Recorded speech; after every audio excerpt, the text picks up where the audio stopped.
Hello everyone. सो अब हम start करेंगे introduction design and construction of sewer के previous year question of 1 marks. Start करते हैं। फर्स्ट क्वेश्चन है हमारा, a combined sewer is one which transports. Combined sewer में क्या ट्रांसपोर्ट होता है? सो हमारे पास जो सीवेज रहता है उसमें रहता है आपका जो डोमेस्टिक वेस्ट वाटर, फिर आपका इंडस्ट्रियल, फिर आपका रहता है स्टॉर्म। ठीक है, इन दोनों को हम बोलते हैं ड्राई वेदर फ्लो। जो स्टॉर्म है इसको बोलते हैं वेट वेदर फ्लो। तो हमारे पास दो तीन टाइप्स के सीवर है, क्लासिफिकेशन ऑफ सीवर। एक है आपका कंबाइंड, एक है आपका एक कंबाइंड, दूसरा है सेपरेटेड, सेपरेट सिस्टम। फिर तीसरा है आपका SEPERATE सेपरेट, और तीसरा है पार्शली सेपरेट पार्शली कंबाइंड। तो पार्शल आपका है पार्शल।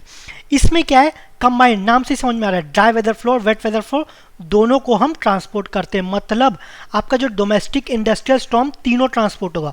सेपरेट में आपका ड्राई के लिए अलग पाइपलाइन रहेगा, आपका वेस्ट वाटर के लिए अलग से आपका सीवर रहेगा। ठीक है, सीवर का जिससे सीवेज को ट्रांसपोर्ट करें।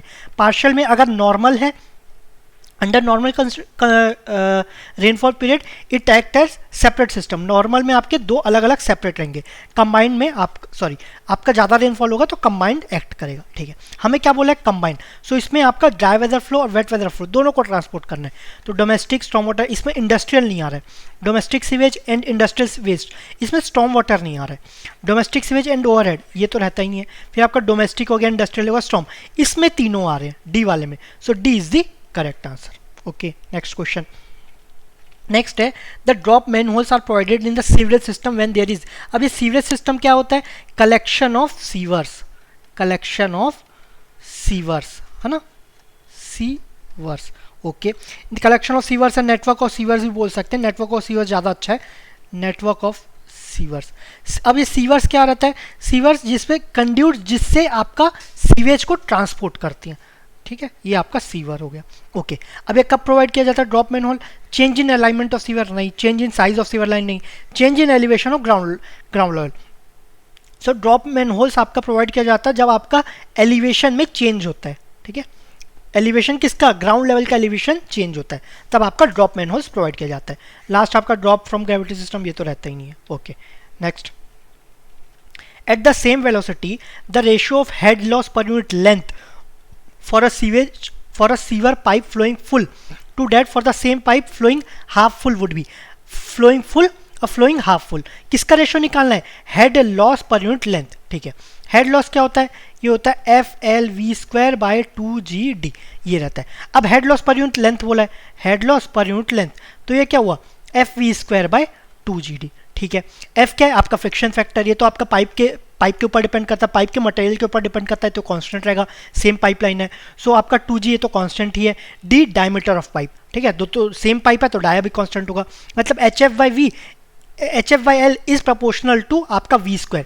दोनों में वेलोसिटी तो कांस्टेंट है। सो HF/L दोनों केस में, चाहे वो हाफ फ्लो हो या फुल फ्लो हो, चाहे आपका फ्लोइंग फुल हो या हाफ फुल हो, फ्लोइंग हाफ फुल, दोनों में क्योंकि वेलोसिटी सेम है तो आपका HF/L सेम ही रहेगा, तो दोनों का रेशियो क्या हो जाएगा, 1।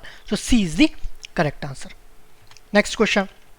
नेक्स्ट है, an inverted siphon is a. Inverted siphon क्या है, device for disturbing septic tank influent to a soil absorption system, device for preventing, इसमें डिस्टर्बिंग का, इसमें preventing overflow from elevated water storage system, device for preventing crown corrosion of sewer, section of sewer which is dropped below hydraulic grid line in order to avoid an obstacle।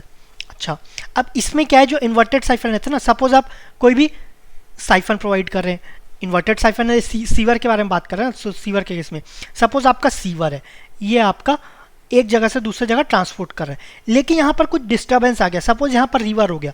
सो ये क्या करेगा, suppose ये आपका ground level है ना, ground level के अंदर है सपोज, तो अब आपका रिवर आ गया, रिवर कुछ ऐसा है, तो शुरू से बनाते हैं। ये आपका सीवर है, ये ग्राउंड लेवल के अंदर है ना। अब यहाँ पर कुछ रिवर या कुछ भी आपका डिस्टर्बेंस आ गया। सो उस केस में क्या है, इसको ड्रॉप कर देते हैं, इसको या तो ऐसे, ये नीचे से फिर इधर जाएगा, फिर ऐसे तो इसका अलाइनमेंट चेंज कर देते, तो यहाँ पर कुछ अगर ऑब्स्ट्रक्शन आ जाता है तो इसको हम ड्रॉप कर देंगे। So section of sewer which is dropped below hydraulic gradient line in order to avoid obstacle, तो कोई भी ऑब्स्टिकल है उसको प्रिवेंट करने के लिए इसको हम नीचे ले आते हैं। सो ये हो गया inverted siphon, section of sewer which is dropped below hydraulic grade line in order to avoid an obstacle. ठीक है, next, at a manhole the crown of the outgoing sewer should not be higher than the crown of the incoming sewer। अब ये incoming sewer है suppose, अब जो outgoing sewer है ना, तो दोनों का crown, sorry the crown of the outgoing should not be higher, मतलब ये उससे ऊपर नहीं होना चाहिए। सो ये आपका सपोज ये एक डायमीटर है, दूसरा डायमीटर का पाइप है, सो दूसरा डायमीटर का जो सीवर है ना वो उसका क्राउन सेम लेवल पे होना चाहिए, अगर ये बड़ा होगा तो ये नीचे होना चाहिए। ठीक है, ये पहला पॉइंट, सेम ही लेवल पे रहना चाहिए। सो ए आपका करेक्ट है। Transition from larger diameter incoming, जब इनकमिंग है उसका लार्जर होना चाहिए तो स्मॉलर डायमीटर आउटगोइंग का smaller. At a manhole should not be made, ये आपका नहीं होना चाहिए, मतलब ये क्या है, ये आपका छोटा है, ये बड़ा है, ये आपका स्मॉल है, लार्जर है, तो वो क्या बोल रहा है, ये आपका ग्रेटर है और ये आपका सेम लेवल पे होना चाहिए, ये हम देख लिए। अब जो आउटगोइंग है ना उसका जो डायमीटर है वो छोटा नहीं होना चाहिए, ऑब्वियसली नहीं होना चाहिए। सपोज ये फुल फ्लो है, फुल फ्लो करे छोटे में जाएगा तो ये डिस्टर्बेंस क्रिएट करेगा ना, इसमें वेलोसिटी बहुत तेज हो जाएगा। ठीक है, और हो सकता है कि यहाँ जा भी नहीं पाए, तो ये आपका अगर ये फुल फ्लो कर रहा है तो ये ईजिली यहाँ पर फ्लो करेगा। तो ये आपका क्राउन एक तो सेम होना चाहिए, प्लस जो आउटर जो पाइपलाइन है उसका डायमीटर बड़ा रहना चाहिए। ठीक है, सो ये आपका जो ए है वो ट्रू है, जो आर है वो ट्रू तो है लेकिन उसका एक्सप्लेन नहीं कर रहा है। आउटर डायमीटर बड़ा होना चाहिए लेकिन ये एक्सप्लेन कर रहा है कि क्राउन आपका सेम ही एक ही लेवल पे होना चाहिए, वो एक्सप्लेन नहीं कर रहा है। सो आपका B is the correct answer. Both A and R are true but R is not the correct reason for A and R is not the correct reason for A. So B is the correct answer. Next, crown corrosion is in a reinforced concrete sewer is caused by, crown corrosion है उसमें corrosion हो रहा है, वो reinforced concrete sewer में किस कारण के से होता है, H2S, CO2, CH4, NS3, तो ये होता है आपका H2S के कारण। ठीक है, सो इसमें इतने ही क्वेश्चन था, ज़्यादा इतना ही कोई इंपॉर्टेंट क्वेश्चन नहीं है, बेसिक है।